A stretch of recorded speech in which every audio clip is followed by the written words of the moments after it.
आज बुधवार के पावन अवसर पर मैं आपको गणेश जी की कहानी सुनाऊंगी। गणेश भगवान सभी देवों में प्रथम पूज्य हैं और इनकी पूजा सबसे पहले की जाती है।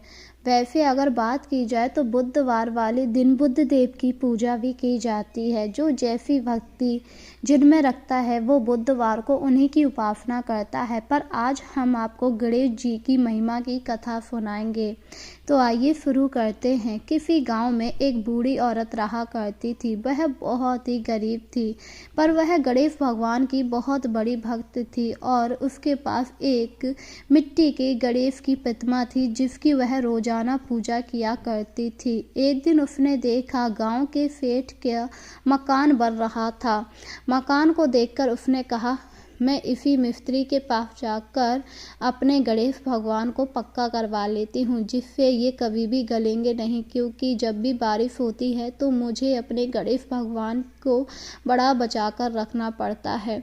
यही सोचकर बुढ़िया मिस्त्री के पास आई और बोली, अरे मिस्त्री, मेरे गणेश भगवान बना दे। अरे जा जा बुढ़िया, जब तक मैं तेरे गणेश भगवान बनाऊंगा उतने मैं तो पूरी दीवार चिन लूँगा। अरे बना देना मिस्त्री, वैसे भी फिर तुझसे कुछ नहीं कहने वाला, मैं बात कर लूँगी। अरे मुझसे ये ठलुआए काम नहीं होते हैं, अब जा यहाँ से। यह सुनकर बुढ़िया काफ़ी ज़्यादा दुखी हुई और बोली, ठीक है, जा बनाता रहे दीवार, तेरी दीवार टेढ़ी हो जाएगी। यह कहकर बुढ़िया वहाँ से चली आई और मिस्त्री दीवार बनाने में लग गया। वह दीवार बनाकर तैयार करता, दीवार टेढ़ी हो जाती। यह देखकर मिस्त्री काफ़ी ज़्यादा परेशान होता। अरे ये क्या, मैं तो दीवार सीधी बना रहा हूँ, ये टेढ़ी कैसी हो रही है। मिस्त्री को शाम होने आई पर अभी तक उसने सीधी दीवार नहीं बना पाई। तब तक वहाँ सेठ आ गया। सेठ ने जब टेढ़ी दीवार देखी तो कहा, अरे मिस्त्री, ये टेढ़ी दीवार कैसे बना रहा है, मैंने तुझे पैसे सीधी दीवार के दिए हैं। हाँ हाँ सेठ जी, मुझे पता है, पर मुझे खुद समझ में नहीं आ रहा है कि आखिर ये सब क्यों हो रहा है। तभी उसे याद आया, उसके पास एक बुढ़िया आई थी और उसने कहा, सेठ जी, लगता है ये सब उसी बूढ़ी अम्मा का कमाल है।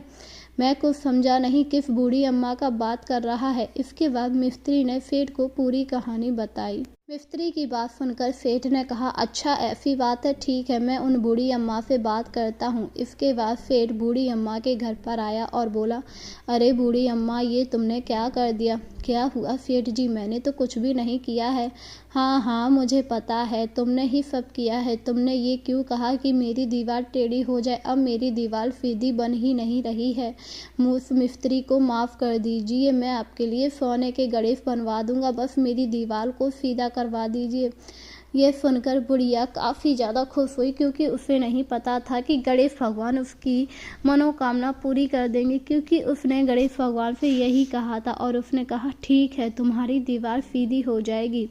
यह सुनकर सेठ काफ़ी ज़्यादा खुश हुआ और जब मिस्त्री ने दोबारा दीवार बनाई तो उसकी दीवार सीधी बनी, जिससे सेठ ने बुढ़िया को सोने के गणेश जी दिए और इसके बाद वह भी गणेश भगवान का भक्त हो गया। वहीं बुढ़िया काफ़ी ज़्यादा खुश थी। इस तरह गणेश भगवान ने बुढ़िया की सभी मनो इच्छाओं को पूरा किया। इसी तरह वह सभी लोगों की मनोकामनाओं को पूरा करते हैं। बस इंसान के मन में पूरी श्रद्धा होनी चाहिए। तो बोलो, जय हो गणेशाय नमः।